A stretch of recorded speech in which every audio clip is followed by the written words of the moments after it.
All right, here we go. Let's take a look at the application problems. See how we can do with these. So we've got this absolute value with a quadratic function inside. So if you think back to way back when, remember all these absolute value functions at the beginning of the year?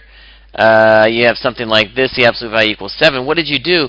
Well, remember you had two solutions. When you got down to the absolute value, you could split this into two, the positive 7 or the negative 7.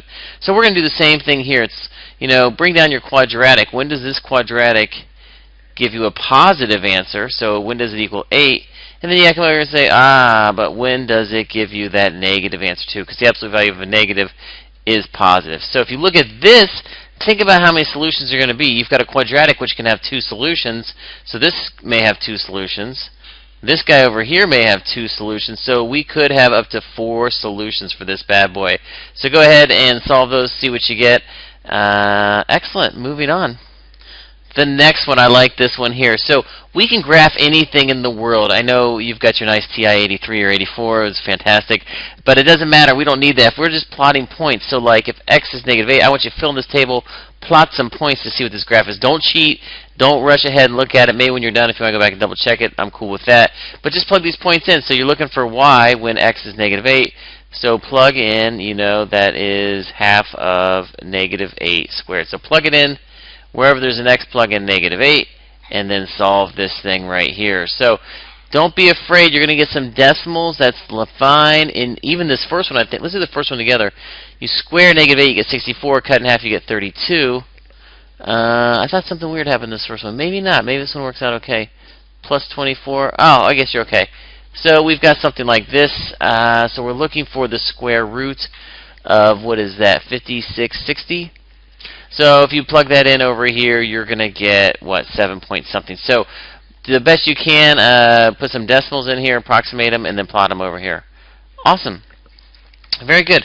How about, what does this say? Find the roots. So what does find the roots mean? It says use the quadratic inside. So just using the quadratic equation in there, the 0.5 x squared minus 3x plus 4. Find the roots, set that bad boy equal to 0, solve that, see what you get. I'd use quadratic formula.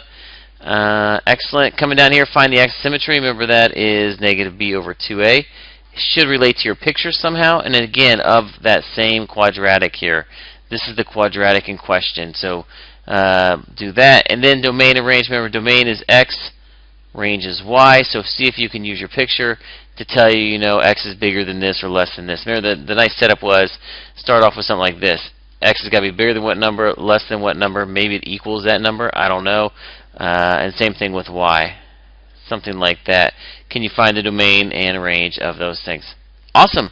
Moving on here. Number 5, Mr. Kelly and the Buffalo Bills. So let's see what the important information here is. We've got this velocity of 98. That's how hard he's throwing in the air. That is actually your VO. And this is where it leaves his hand, so that's your initial height. So your equation should be the height of this bobblehead over time equals, we've got gravity pushing it down, plus what, 98t, plus it started at 7.5 feet.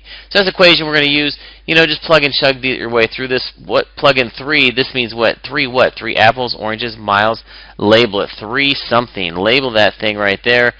At 3, blah, blah, blah, what is happening? So explain this situation to me.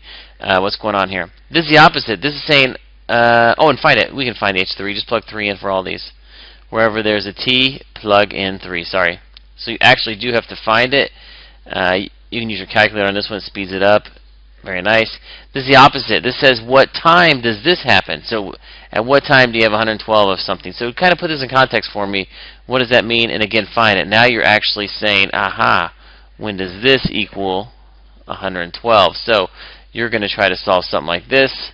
Again, probably a good time for the quadratic equation. Set equals 0, and you can solve that. That's a T right there. And how long until it hits the ground? So if I was thinking about the picture, here's my picture. It looks like this bobblehead would be thrown from like 7.5. It's going to go up and come down. I want to know when's it going to hit the ground. This is a height of 0.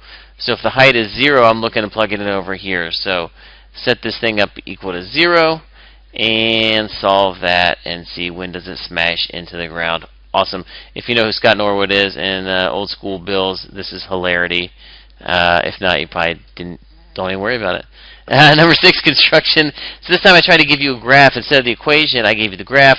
So how high is it when it starts? Well, it should show you right here, so you get this number right here.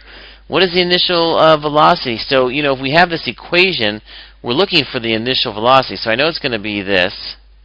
And then this is what I'm looking for, plus some initial velocity, which I don't know. The initial height we just found up there, so bring that number right here. So we know that. I need to find that initial velocity. So I'm looking for this. So you got to plug a point off the graph. Here's the one I think is the easiest to point. It looks like if you go over 1 second, it's 30 feet in the air. So remember, this is x and y. But in this case, we're not talking x and y, are we? We're talking what? We're talking time and height. So plug those in. If you plug in 1 as your time, we're solving for the v of o, the initial velocity.